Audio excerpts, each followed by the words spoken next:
Hey guys, it's Scott Clark with Scooter Media, and after 20 years of using the same system, I'm switching. Let's get into it. As some of you guys may know, if you watched the video I released a week or two ago, you'll know that I had some issues with this guy. And this is my Asus laptop that I used for the last year or so. It ended up dying on me, and I had a terrible experience trying to get it fixed. I will leave a link in the description below if you do want to check out that video. But that being said, I've decided to make the jump to Apple and the new MacBook Pro. And this isn't it. This is actually an old PowerBook G4 that I had to borrow just so I could have something Apple to hold up for you guys. But I did order the brand new MacBook Pro 16-inch in space gray. It does come with the M2 Max chip, 64 gigs of RAM, a 1 terabyte drive, and hopefully that's enough because I'm so used to working with external hard drives, and Apple is charging so much money to add extra hard drive space in these computers that we just went with the 1 terabyte. We'll see how it goes. But as a new Mac user, if you guys have any suggestions or anything that I should be aware of, please let me know in the comments below. I have used Mac products years ago working for a production company that only used MacBooks and iMacs. But that's going back to, what was it, Final Cut 7, I believe they were using at the time, and it was just switching over to Final Cut X or Final Cut 10. And after that, I kind of moved on and been using the PCs ever since. So I am excited to work with the new MacBook. I can't wait for it to show up. I am planning to do a full review on it, so if you do have any questions or any kind of things that you would like to see regarding the MacBook, please let me know. I am going to be looking at this from a video editing perspective, as that's what I do, and that's probably what I'm going to be using the laptop for the most. I'm going to be doing full review from a video editor perspective. I can't wait to see how fast this thing is. I don't really have anything really to compare it to. My old desktop is super slow, and the specs on that aren't even close to anything new nowadays, so there's no point in me doing any kind of comparisons. But I do want to see how long the rendering is and how long the export time is, and just, all the things related to video editing and how that new MacBook is going to handle it. So I just wanted to update you guys with that. I am very excited. I'm looking forward to it. Should be here, I think, within a week or two. I think they said somewhere between February 6th and 8th. So just talking a little bit about the specs about the new MacBook Pro that I did order. It is the 16-inch model in space gray. It is the M2 Max chip, which they're saying the graphics processing speed is 30% higher on this over the Max 1, which is insane, from what I heard at least, because everybody I've heard talk about the Max 1 chip and that version of the laptop has been amazed by it. Like, I have not heard one complaint about the first M1 chip MacBook computers. According to Apple, the M2 Max chip is the most powerful and efficient chip ever in a Pro laptop. It has the same 12-core CPU as M2 Pro, but M2 Max has twice the memory bandwidth and up to 3 times the unified memory and up to 38 GPU cores. It also supports up to 4 external displays, and you can run up to 10 streams of 8K ProRes video in playback, which is crazy. Like 10 streams of 8K video, and it's going to be able to play that back, which is just crazy. It's saying the MacBook Pro with the M2 chip is 16 times faster when it comes to transcoding ProRes in Final Cut Pro. And they are saying with this 16-inch model, you are getting up to 22 hours of playback and up to 15 hours of wireless web browsing with the battery.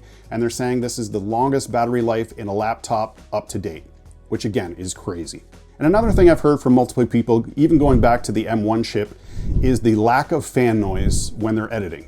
Now, again, I know when I was using the PC laptop that I was using, once I got into editing and rendering, it sounded like an airplane was taking off down here. Like, my wife couldn't believe the noise that the fans made.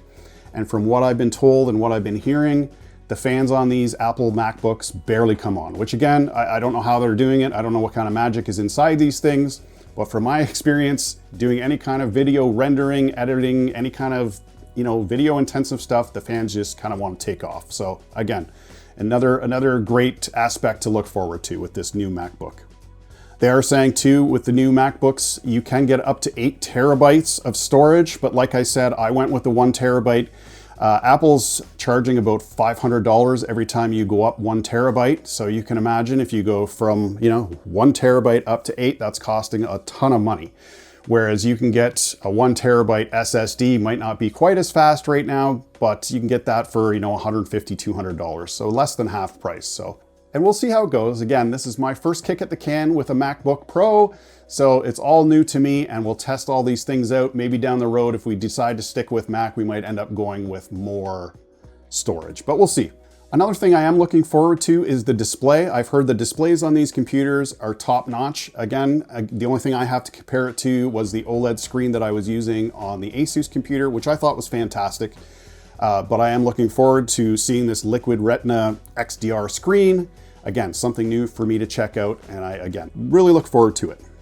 Another feature that I really liked about the new MacBook Pro is the camera on it. This is something, you know, a few years ago that I would never use, but nowadays with Zoom calls and Teams meetings and all these different things, I do use this way more than I thought I ever would. And looking at some of the competition out there, you can get, you know, top of the line computer laptops, but they come with a 720p camera. And it's like, I don't get it. Here's, you know, your flagship model. Why is there a 720p camera on it?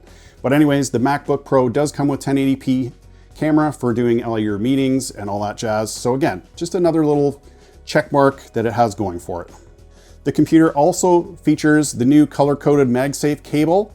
And as far as ports, we have 3 Thunderbolt 4 ports. We have a headphone jack.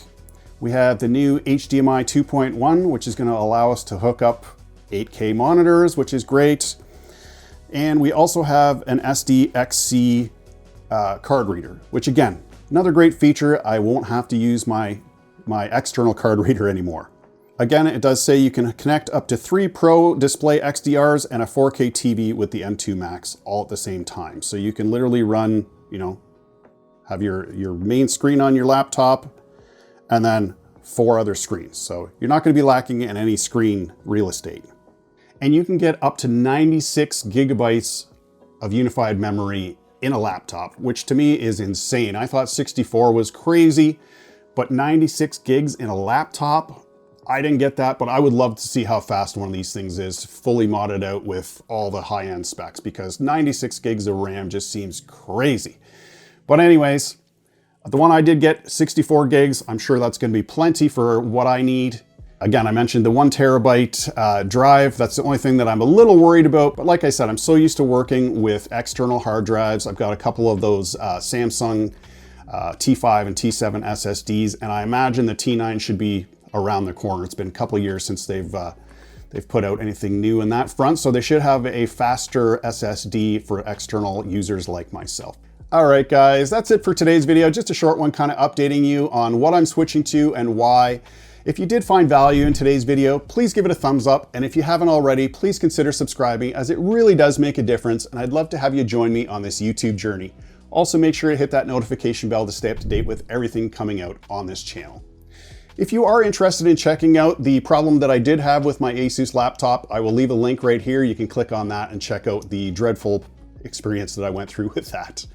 Anyways, guys, thanks for watching today's video. I really do appreciate it, and I will see you in the next one.